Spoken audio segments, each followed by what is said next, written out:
I've been shown no respect, so I won't show any respect to any of you guys tonight. I'm going to go home. Cheers. And at the end of the day, like you say, you're pundits. I've not got a clue. We all love a bit of post-match drama, but in darts, sometimes the interviews hit harder than the match itself. Joe Cullen walking out after a win, Phil Taylor shutting down Wayne Mardle live on air, Gary Anderson calling out commentators by name. These moments aren't just gossip, they're snapshots of how much pride, pressure, and passion run through this game. Because when the final dart lands and the adrenaline's still pumping, a single question can light the fuse. And when that happens, we get to see the raw, unfiltered side of darts. No stage lights, no walk-on music, just emotion versus the media. So today, let's relive the times when the microphones became the real opponents. And it all starts with Joe Cullen, fresh off a dominant win, furious at the way he'd been portrayed. Joe Cullen had just played a near-flawless game at Ali Pali, a 3-0 whitewash over Wessel Nijman, averaging just under 98, firing in 8 180s. You'd think he'd walk off smiling, but when the cameras turned on, it was clear something was boiling underneath. In the mixed zone, reporters tried the usual questions. How do you feel after that? Confident for the next round? Cullen's answers? One word. Sharp. Cold. Then came the press conference. And that's when he let it out. So I think the way I've been treated, probably, with the media and things like that. I know obviously you guys have no control of the bookies. I've been shown no respect, so I won't show any respect to any of you guys tonight. I'm going to go home. Cheers. He called the pre-match coverage horrific. He said the bookmakers, the pundits, and even the media had shown him no respect, painting him as the underdog before a dart was even thrown. His voice didn't rise, it cut. Then, mid-sentence, he stood up, thanked no one, and walked out. It wasn't a meltdown, it was a statement. A reminder that even in a sport built on precision and composure, pride can break through the poker face. Cullen had won his match easily, but in his mind, he'd been fighting something bigger perception. And little did anyone know, that moment would set the tone for a growing tension between players and the press in modern darts. When you've won 16 world titles, you've answered just about every question imaginable. But in 2017, Phil Taylor got one he didn't like. It was during the world's live TV, post-match studio chat. Wayne Mardle, now a pundit but once one of Taylor's fiercest rivals, tried to dig into his form. Phil, he said, you didn't look yourself against Painter. What changed tonight? I'm not going to point out any negatives, but I will anyway. I will anyway. David Platt, you played great against David Platt. You looked in control. Against Kev, there was a bit of the composure had gone, but tonight it was back again. What was the difference with Kev? Taylor's face stiffened instantly. He leaned forward and said, of all people, you shouldn't ask me a question like that. Boom, the room went quiet. Kevin Painter's Kevin Painter. He's hard work. He's hard work player to play. But tonight, there was not any point where you looked like... Of all people, you shouldn't ask me a question like that. Well, no, but... Because you're going to put me in there. No shouting, no insults, just pure tension. You could feel years of rivalry and pride collide in a single moment. Mardle tried to smile it off, but Taylor wasn't playing along. It wasn't about the question, it was about who was asking it. No, I'm going to say that because you have. Why? Apologies for the language. Because you know what Kevin Painter's like. No, your composure. No. You've asked me a question. Look, I'm going to answer you now. I'm going to answer it because your composure was good in the first game. No. In the second game it went. In the third game it was back. Forget composure there. You've asked me why the difference with Kevin Painter. Right. You know what Kevin Painter's like. Yeah. You know what he does. You know his antics. You know what he does on stage. Yeah. Whether Kevin says he does, he doesn't. He does. But normally that wouldn't put you off. But you know what he does. Normally that wouldn't put you off. Why are you being put off easier? He didn't put me off. I won. 4-1-4-0. For fans, it was classic Taylor. Proud, defiant, and unwilling to let anyone, even a fellow pro, question his drive. It reminded everyone that behind the calm precision and the famous stare, the power still burned hot. Fast forward to December 2020, same venue, Ali Pali, different kind of fireworks. Gary Anderson had just beaten Devon Peterson 4-2. A solid win, nothing wild. But when he sat down in front of the cameras, you could tell something was brewing. During the match, Mardle's commentary had suggested that slowing the pace might throw Anderson off. To Gary, that wasn't analysis, that was disrespect. He didn't hold back. What a numpty, Anderson said. Great message. That tell kids to slow the game down. No smirk, no sarcasm, just irritation from a player who felt the sport's integrity was under fire. Wayne Mardle's comment that night, what a ticket. You know, if you're playing a player and you need to put him off, slow him down. That's coming from a commentator on Sky. You know, my way of playing darts, you go there, if he hits a ton, you hit a 140. If it's a 140, you hit a 180. Pressure on, try to outscore him, try to outplay him, outfinish him. You know, now Wayne's telling everyone, if you've got a problem with a player, slow him down or do what you can to put him off. What an umpty. That's absolutely great for television, and it's a great thing to tell kids what to do, isn't it? Proud of you, Wayne. That moment went viral, not because Anderson lost his temper, but because he said what so many players think and rarely say out loud. He's old school darts, fast, instinctive, and honest to the bone. To him, pundits should understand the game's rhythm, not rewrite it. Anderson's rant wasn't just a soundbite, it was a warning shot the players were done being passive when the commentary crossed the line. James Wade doesn't do subtle, never has. He's one of those players who wears confidence like armor, and if someone takes a swing, he hits back twice as hard. After a dominant 4-0 win over Mervyn King at the 2022 World Championship, Wade was in full control until the post-match chat turned prickly. Wayne Mardle, again in the pundit's chair, suggested a bit of luck had played a part in the victory. Wade didn't flinch. He just smirked and dropped one of the coldest lines in darts interview history. "I've won more in 2 weeks than he did in his entire career." Touched on what you said on Sky about under the radar. Do you enjoy proving the critics wrong? People like yourself, yeah, I love it.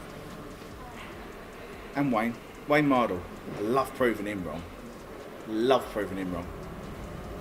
James, many congratulations. Cheers, thank you. James, those fifth leg. Silence. Then a nervous laugh from the interviewer. Wade wasn't joking, he was drawing a line. To him, darts is about earning respect, not explaining wins to people who've never reached his level. That quote bounced around every darts forum for days. Some called it arrogant, others called it deserved. But one thing was certain. The machine had just reminded everyone why he's one of the most unpredictable interviews in the sport. All of reporters and news and people that are important in the game of darts will always, most of them will write me off. Again, like as I said, and I don't mean it in a personal derogatory way to Wayne Mardle, you know, he always tips me off, to not do this and not do that. I've won more than Wayne did in probably 2 weeks than he did in his entire career. But it wasn't an outburst. It was James Wade being James Wade, raw, proud, and absolutely unapologetic. By late 2024, Gary Anderson wasn't swinging at opponents anymore, he was aiming at the narrative. During Grand Prix week, the headlines were full of Luke Littler, the teenage sensation lighting up the sport, but Anderson saw something else, a world champion in Luke Humphries, barely getting mentioned. He told Sky Sports straight, "Humphries gets overlooked every time. Give the world champion some respect." There for a reason. World champion was added onto his CV. You know, he's won so much more, and the boy gets looked over every time, which I think's a load of to be honest. You know, he's deserved everything that he's worked for, everything that he's got, and just to talk about other players, rubbish, absolute rubbish. How do you feel? It wasn't a rant, it was loyalty classic Anderson. A man who spent decades fighting for fairness, speaking up for someone who didn't ask him to, because for Gary, it's never been about the spotlight. It's about giving credit where it's due. That quote hit home across social media. Even fans who disagreed with him had to admit he had a point. It wasn't just about Humphries, it was about how quickly the media can move on, chasing the next big name, while yesterday's champion fades from the feed. And in that moment, Anderson once again showed what makes him one of darts' most authentic voices, unfiltered, fiercely loyal, and never afraid to call the press out when they miss the bigger picture. I know what I can do, what I can't do, and at the end of the day, like you say, your pundits, they've not got a clue. That's why they're sitting on the arses talking about darts instead of playing darts. Cheers, Gary. Thank you very much. Thank you very much. Gary, you were. Now I've got myself into trouble again, haven't I? Late 2023 darts had a new name on everyone's lips. Luke Littler, the 6-year-old phenom taking the sport by storm. Every outlet wanted a headline. Every journalist wanted the next quote. but not everyone was cheering. Gary Anderson, ever the veteran voice of reason, stepped in early. He warned the media, "Don't put too much pressure on the kid. Let him enjoy his darts." It was measured, protective. Anderson knew what that spotlight can do. He'd seen players burn out before their time. Now see, we're going to say this now, because we have another youngster called Josh Rock that all use press and everything else have absolutely destroyed. So if it ever goes tits up, well look, give yourselves a pat on the back, because that's the way it's going. Let the boy play darts. I've been downstairs today and he's had cameras, Zoom calls, Sky meetings. Let the boy play darts. But fast forward to 2025 and the tone had changed. Asked about the new generation, Anderson gave a typically blunt answer. They're boring, always on their phones. Yeah, the youngsters are boring.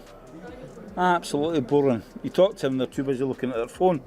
Classic Gary, no filter, no PR polish, just how he saw it. And, of course, Littler heard it. At his next press conference, when asked about the comment, the teenager grinned and fired back. Gary said we're boring, so that's what we do. A lot of us players, we got on with our thing, and like Gary Anderson said, we're boring, so that's what we do. A cheeky line, but it showed something bigger, a generational handover happening right in front of us. Anderson, the no-nonsense craftsman from the old school, and Littler, the confident prodigy raised in the social media era.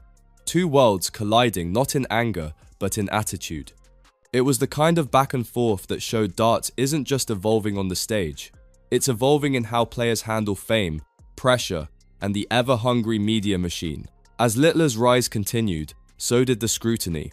Every loss was magnified. Every win was dissected.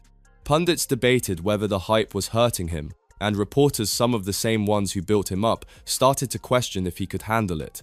But Littler didn't flinch. In interview after interview, he shrugged off the noise with the confidence of someone twice his age. He leaned into Anderson's boring jab, turning it into part of his brand. Calm, focused, unfazed. When asked about the pressure, he simply said, "People can talk. I just throw darts. Results do the talking." Last year, Gary Anderson warned the media not to overwhelm you. Did you ever feel like that this year? I'll be honest, they've done a lot. But that's what comes with it. When myself picking up titles, major titles, then they want a piece. Did you ever feel under pressure, like after the Europeans? I think the Daily Mail said you'd lost to a former butcher in Andrew Gilding. Did that get to you? I didn't really. I read a little bit, which I shouldn't have, but I did. But that's what happens in darts. You'll lose to. And that's what makes Luke Littler different. He's grown up in an era where media attention is constant, and he's figured out how to turn it into fuel, not distraction. Where older players fought against the headlines, Littler plays alongside them. For fans, it's refreshing seeing a teenager handle the spotlight with poise that veterans once struggled to find. Because in this new era of darts, the battle with the media isn't about clashing anymore. It's about controlling the story. Premier League night, March 2024. Michael van Gerwen walks off stage another night. Another camera waiting. But this time, the mood's different. Dutch TV reporter Bart Knowles starts with a loaded question. "Michael, another early exit. What's gone wrong with your game lately?" Van Gerwen's expression hardens. He doesn't raise his voice, doesn't dodge it. He just says, "If you want to make it negative, go ahead. I disagree with you. Figure it out. Bye." Mic off. Interview over. De vloer, op Eurotours. Maar als je dan toch negatief wil maken, zoek het uit. Ja, doei. Nou ja, zo was het helemaal niet bedoeld. Het was meer natuurlijk, ja, omdat het niet Des van Gerwens is. That clip spread across social media in minutes, a perfect snapshot of MVG's intensity. For years, he'd been the unstoppable force, multiple world titles, record averages, the aura of invincibility. But in that brief exchange, fans saw something deeper. Frustration, pride, and the weight of expectation. To some, it looked like arrogance. To others, it was pure alpha energy, a champion refusing to let anyone else define his story. And that's the truth of these moments. They're not just flare-ups. They're reactions to being judged, questioned, doubted, sometimes by people who've never stood under those lights. Van Gerwen didn't just walk out on an interview, he walked away from a narrative he didn't believe in. When we talk about darts, we think of precision trebles, averages, finishes. But the truth is, the game doesn't end when the final dart lands. Behind the cheers and the walk-on music, there's another competition playing out players versus perception, Joe Cullen fighting for respect, Phil Taylor protecting his legacy, Gary Anderson defending the spirit of the game, James Wade demanding recognition, and Luke Littler learning to master the spotlight before it masters him. Every clash, every quote, every walkout tells us something about what it means to perform under pressure, not just on stage, but under scrutiny. Because in modern darts, the board shows the score, but the interviews show the person. And that's what makes these moments unforgettable. Not the anger, not the headlines, but the honesty. A reminder that the fiercest rivalries in darts aren't always between players. Sometimes they're between the players and the story being told about them.